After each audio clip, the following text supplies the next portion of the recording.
Support handout number 12. In problem 1, we want to rewrite each expression in the simplest way possible.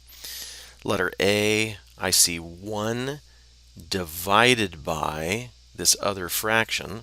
Well, I can divide by that fraction by simply multiplying by the reciprocal. So dividing by 1 over cosine x is the same as multiplying by cosine x over 1. And then I just multiply across. I'm going to get cosine x over 1, which of course is just cosine x. Letter B is very easy. It's the Pythagorean identity. Sine squared x plus cosine squared x is equal to 1. Letter C, I have some cancellation of common factors I can do with the numbers. I can divide out of 4. And then sine x, I have one of those up top, and I have 3 down here, so I can cancel one of them, leaving me with the other 2. Final answer then would be 1 over 5 sine squared x. I suppose you could reciprocate the sine squared to the top. There's nothing you can do with the 5. It's going to be on the bottom no matter what. You could put this at the top and get cosecant squared x over 5. I feel like either of those two would be acceptable answers. Letter D, secant squared 1. That makes me think Pythagorean identity. I just need to get the right one. Let's see, we have our main one. Sine squared plus cosine squared equals 1. If I want a secant squared, I'm going to have to divide everybody by cosine squared specifically. And that will then become, let's see, sine squared over cosine squared is tangent squared. Tangent squared, the next piece would just be a 1, and the final piece, 1 over cosine, is secant. I'm trying to make a secant squared x minus 1. I can tell that that would happen if I just move this to the other side. Then it would say tangent squared x equals secant squared x minus 1. Perfect. That's exactly what I needed, and so the answer here must be tangent squared x. Letter E, cosecant x over cotangent x. If I'm not exactly sure where to begin, switching to sine and cosine can be helpful. So cosecant is 1 over sine x. Cotangent, using the quotient identity, is cosine x over sine x. And then this problem is very similar to letter A. I have one fraction divided by another fraction. I can work that out by simply multiplying by the reciprocal of the second fraction. So that becomes times sine x over cosine x. And then I have some canceling. This is going to end up being 1 over cosine x, but I can get rid of the fraction. I'm trying to write this in the simplest way possible. 1 over cosine x is just equal to secant x. That would be the simplest way to write the answer. Letter F, cotangent squared minus cosecant squared. Again, I'm thinking there's a Pythagorean identity that addresses that. We have our primary one. If I divide everything through by sine squared x, I think I'll get the one I need. That's going to give me 1 plus cotangent squared x from the quotient identity equals cosecant squared x. I'm looking for cotangent squared minus cosecant squared.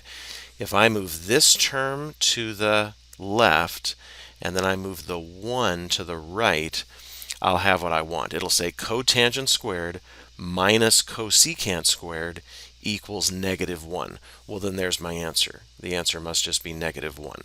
Problem number 2 says rewrite each expression using one of the Pythagorean identities. Let's write down all 3 identities so that we're looking at them. Of course, we have our primary one. And then if I divide all of these by sine squared, I'll get the next one. That would be 1. That would be cotangent squared and cosecant squared. And then if I take the original and I divide everybody by cosine squared, that'll be the third one. That's tangent squared plus 1. Remember, I'm dividing that original one by cosine squared, so then I'll get secant squared over here. Here are the 3 versions of the Pythagorean identities, and I think that's all we need to do number 2. So for example, sine squared x. How can I rewrite that using specifically a Pythagorean identity? Well, that would be the top one. If I got sine squared x by itself, how would I do that? I would just move the cosine squared to the other side. So sine squared x would be equal to 1 minus cosine squared x. Letter B is almost the same thing. I'll just be moving the sine squared to the other side instead. And then it'll say cosine squared x is 1 minus sine squared x. Letter C, cosecant squared x. Well, that is the second Pythagorean identity. Looks like cosecant squared is 1 plus cotangent squared x. What if I wanted the cotangent squared x by itself? Let's skip down to part F. I could achieve that by simply moving this 1 over to the other side. Then it would say cotangent squared x equals cosecant squared x minus 1. Parts D and E refer to that third version. Let's see, secant squared x, that comes right out of it. That's just equal to tangent squared x plus 1. And then tangent squared x, if I just move the 1 over to the other side, I'll have that. It'll say tangent squared x equals secant squared x minus 1. And then problem number 3 says, look back at the answers to number 2. Some of them fit the difference of squares pattern. Differences of squares have a minus sign in the middle and then perfect squares on either end. And they factor in the pattern a plus b times a minus b. Let's see, part A, that one has a minus in the middle. I think I see perfect squares everywhere. 1 is a perfect square, and obviously all these trig functions are being squared, so I just need to pay attention to the minus. If there's a minus in the middle, it's going to factor in that a plus b, a minus b pattern. A and b are the pieces being squared. So 1 times 1 is 1, and cosine x times cosine x would be cosine squared x. So this one will go 1 plus cosine x, 1 minus cosine x. If you FOIL that out, you'll get back to 1 minus cosine squared x. Part B is almost the same thing. The pieces would be 1 and sine x instead of 1 and cosine x. Part C is not going to work because there's a plus in part C, and there is no factoring method for sums of squares. So we'll have to say this one is prime, which means it does not factor. Same thing in part D. Part D does not factor because of the plus. Looks like E and F will work.